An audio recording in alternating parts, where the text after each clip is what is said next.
Baik, kita akan melanjutkan pembahasan mengenai konstitusi HMI. Konstitusi adalah bentuk peraturan perundang-undangan yang paling tinggi di organisasi atau negara. Kemudian untuk hukum, perbedaan hukum adalah peraturan atau petunjuk hidup untuk masyarakat. Konstitusi memiliki beberapa unsur. Yang pertama, dibuat oleh badan atau organisasi. Jadi konstitusi ini adalah sebuah peraturan yang ada pada organisasi tersebut karena organisasi itu membutuhkan. Kemudian konstitusi ini harus memiliki unsur yang kedua, tata tertib.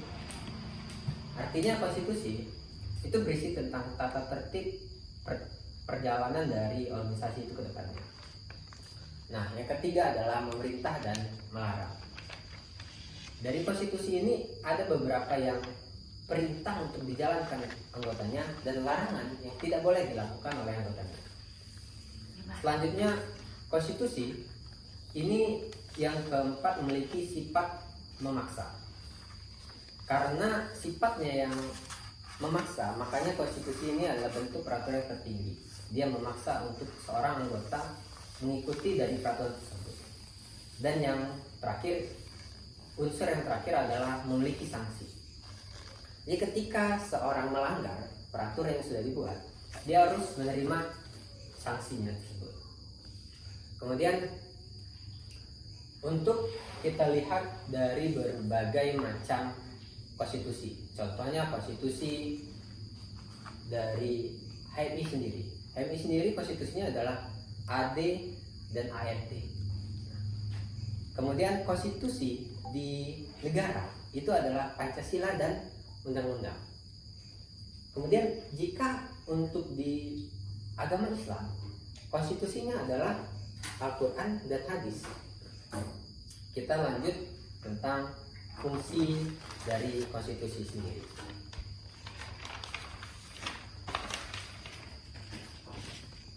Fungsi konstitusi yang pertama adalah dia bersifat sebagai pedoman. Karena ambil contoh tadi adalah konstitusi dari Al-Quran atau Islam, itu adalah pedoman hidup. Jadi pedoman hidup umat Islam. Ketika konstitusi negara artinya pedoman hidup dari masyarakat Indonesia sendiri. Jika kader happy, artinya pedoman untuk kader itu sendiri. Kemudian fungsi yang kedua adalah pengawasan. Pengawasan artinya bagaimana cara dari kader kita itu melaksanakan dari segala macam peraturan, itu harus diawasi seperti itu. Ini yang ketiga adalah memiliki fungsi mendidik dan mengajak. Jika kita melihat dari fungsi ini, mendidik dan mengajak, arti bisa dilihat adalah HMI ini sendiri sebagai organisasi perkaderan. Nah, artinya kita mendidik seorang kader dan seorang kader itu harus mengajak kader-kader yang lainnya, seperti itu.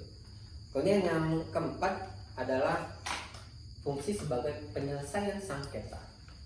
Ketika ada permasalahan harus diselesaikan melalui konstitusi begitu. Karena jika hanya dilakukan tidak sesuai dengan peraturan, nanti akan timbul permasalahan berikutnya.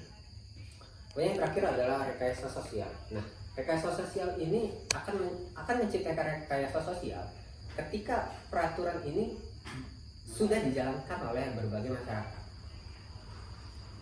Kemudian apa sih tujuan dari konstitusi?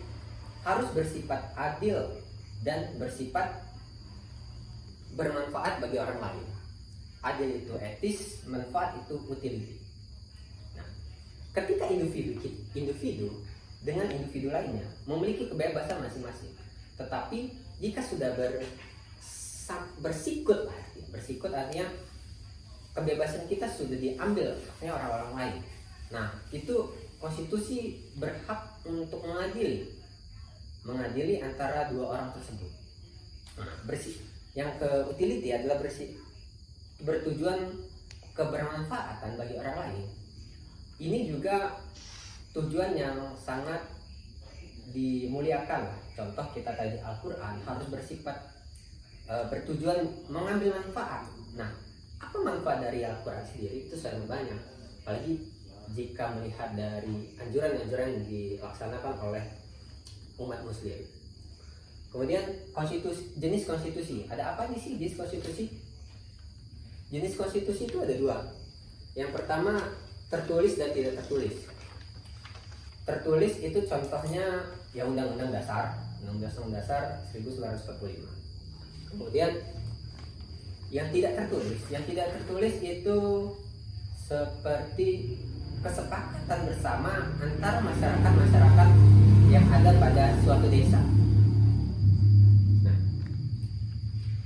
kemudian kita melihat dari konstitusi yang ada di HMI. Konstitusi yang ada di HMI itu pertama ada mulai dari mukadimah, kemudian ada di anggaran dasar dan anggaran rumah tangga. Mukadimah itu ada 6 alinea. Yang pertama adalah dengan landasan teologis. Artinya contoh ambil cikat, Islam merupakan ajarannya hak lagi sempurna. Artinya Islam ini sudah benar-benar ajarannya sempurna, diturunkan oleh Allah untuk kita dan sudah benar apa adanya seperti itu. Nah, yang landasan kedua, landasan ideologis. Ideologis ini adalah bermanusia adalah khalifah fil ard. Nah, manusia ini khalifah fil ard itu harus memiliki ideologi sendiri. Seperti itu. Kemudian ada landasan yang ketiga, landasan keumatan. Keumatan artinya landasan ini bertujuan untuk saling berkeumatan dengan umat muslim yang lainnya, menjalin ukhuwah Islamiyah sesama umat muslim sedunia. Selanjutnya yang landasan keempat adalah landasan kebangsaan. Nah, kita bangsa Indonesia yang sudah merdeka dan telah melalui penjajahan. Oleh karena itu, bangsa kita ini harus diisi dengan negara Kesatuan Republik Indonesia berkewajiban untuk mengisi keadilan sosial bagi seluruh rakyat Indonesia untuk mencapai masyarakat adil dan makmur yang diridhoi Allah Ta'ala. Kemudian yang kelima, landasan kemahasiswaan. Nah, landasan kemahasiswaan ini kita organisasi HMI sebagai organisasi mahasiswa, tentunya landasan mahasiswa ini sebagai pijakan awal kita bagaimana kita harus menjalankan peran dan fungsi kita gitu.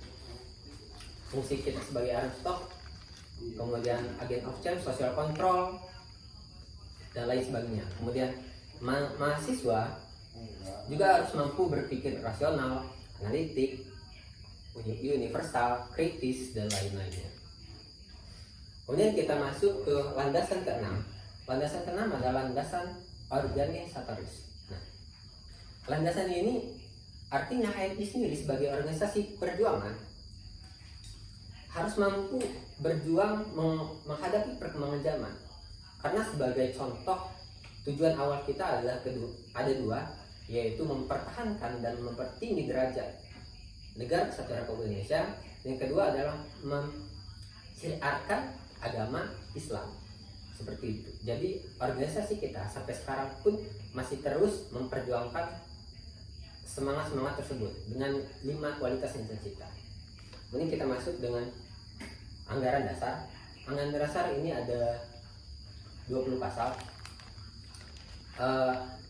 Ini intinya adalah dari pembentukan nama, pembentukan waktu dan tempat, kemudian sebagai organisasi mahasiswa, organisasi perjuangan, memiliki tujuan dengan terbinanya insan kemis pencipta ngabdi yang bernafas Islam dan bertanggung jawab atas terwujudnya masyarakat adil makmur yang diridhoi Allah Ta'ala. Setelah misi usahanya ada 9 poin. Kemudian sebagai organisasi perjuangan bersifat independen dan memiliki rangkaian yang lainnya. Ketika rangkaian yang lainnya itu diatur lebih lanjut di anggaran rumah tangga. Nah, lebih spesifik akan diatur dari anggaran rumah tangga itu diperinci, sehingga ketika peraturan konstitusi ini bisa berjalan lebih baik lagi ke depannya. Mungkin cukup dari saya, terima kasih.